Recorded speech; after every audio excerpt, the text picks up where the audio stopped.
Number 5 then from the 2007 Advanced Higher Matrices, 3x3 matrices, products and determinants. First part, get the product AB. Well, I don't need to write them again because having written those there, they're sufficiently close together, there's sufficient proximity to be able to do the calculation. The calculation being row times column, the scalar product of that row times that column. So what have I got then? So this first row will produce all my first row entries, the second row the second, the third. This first column will produce my first column, the second column, the second column, the third column, the third column. So just taking it easy for this part because there's so many bits of arithmetic here. We've got 1 times this, nothing times that, -1 times this, scalar product. So we've got x plus 2 and nothing and take away 2. X plus 2 plus 0, take away 2. You could write the answer straight away, but I think I'll just leave it spelt out as it were. X minus 2 and nothing but plus 2. X minus 2 and nothing but plus 2. Last entry, still in the first row. X plus 3 and nothing minus 3. X plus 3 and nothing minus 3. Now the second row. Nothing, take away 4, take away 2. 0 minus 4 minus 2. 0, which is quite handy because these zeros are going to knock out all of those. 0 plus 4 plus 2. 0 plus 4 plus 2. 0 plus 2 minus 3. 0 plus 2 minus 3. Last row. Last row. 0 minus 4 plus 4. 0 minus 4 plus 4. 0 plus 4 minus 4. Oh, 0 plus 4 minus 4. 0 plus 2 plus 6. 0 plus 2 plus 6. And then finally I can get the result. So what's the result going to be? Well, they knock out, they knock out, they knock out. It's just going to be x, x, x for the row. -6, 6 and -1. -6, 6, -1. That's 0, and that's 8. 0, 0, 8. Finally, there it is. The product AB is this 3x3 matrix.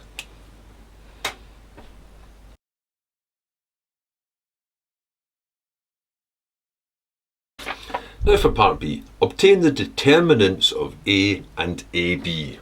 Only 1 mark each. Now, you probably, don't know, stick to use the top row.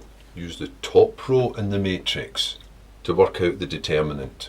Whereas, strictly speaking, you can use any row in the matrix or any column in the matrix to work out the determinant. And that's the technique that you use with bigger matrices, because there can be an immense amount of calculation if you had a 4x4 or a 5x5 matrix. And to simplify the calculation, you would identify the row or column which had the greatest number of zeros in it or the smallest numbers in it. I'll do it both ways. First of all, you'd probably say just use the top row. And the technique is this. For the determinant of A, it would be you multiply each of the elements in the top row by their signed minors. The minors being the little matrix that's formed by knocking out the row and column containing the number. When I say the matrix, it really means the determinant of the matrix that's left over. By signed minor, it means not just the determinant of that, but giving it a sign according to the positions of these numbers here. And those signs are, in the case of a 3x3 matrix, positive, negative, positive, negative, positive, negative, positive, negative, positive.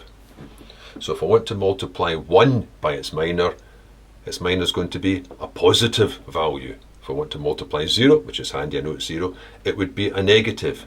But that's also the same no matter which row or which column I use. I'll stick with the pattern you've probably got. So first of all, what's the determinant of A?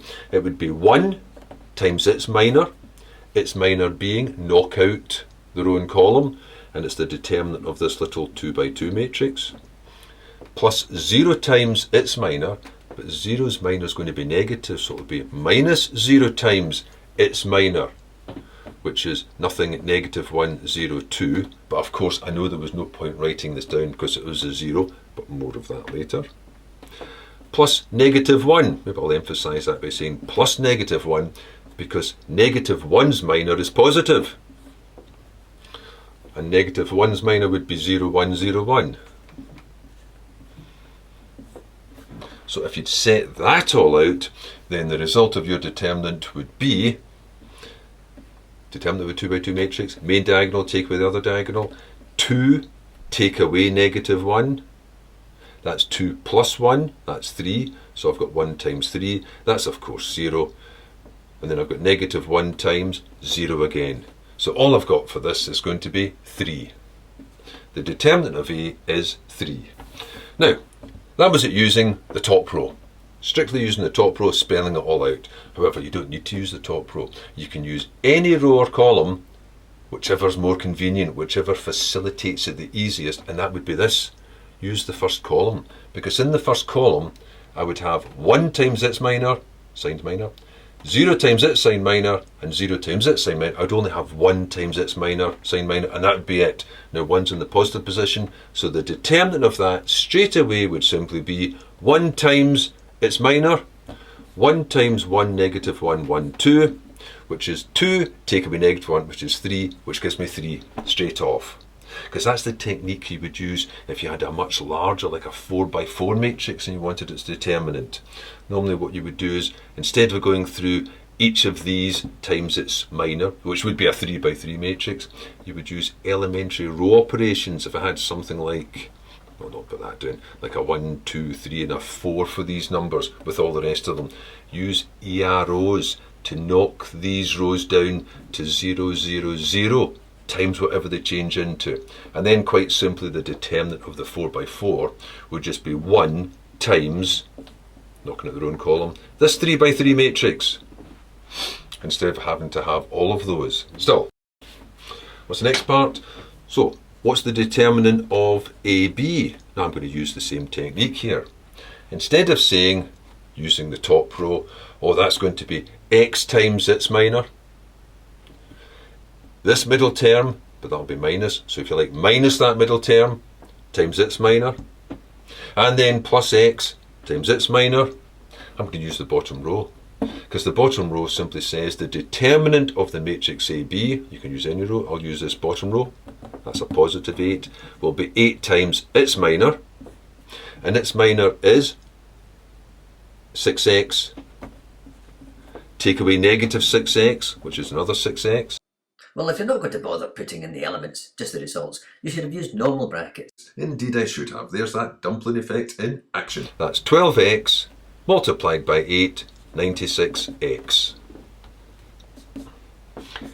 You could check that by working out the long way if you wished. Last part says, hence or otherwise, obtain an expression for the determinant of B. Well, hence will be something to do with this. Otherwise, we'll just be work out the determinant of that, which isn't very nice. You'd be as well just using the top row in that case, and having that times its minor and so on. The hence means using this fact, using the fact that the determinant of a product is equal to the product of the determinants. Which means if I know the determinant of A and I know the determinant of AB, to get the determinant of B, I'm simply going to divide the determinant of AB, which is 96x, by the determinant of A, which is 3, which will then give me 32x. There we go.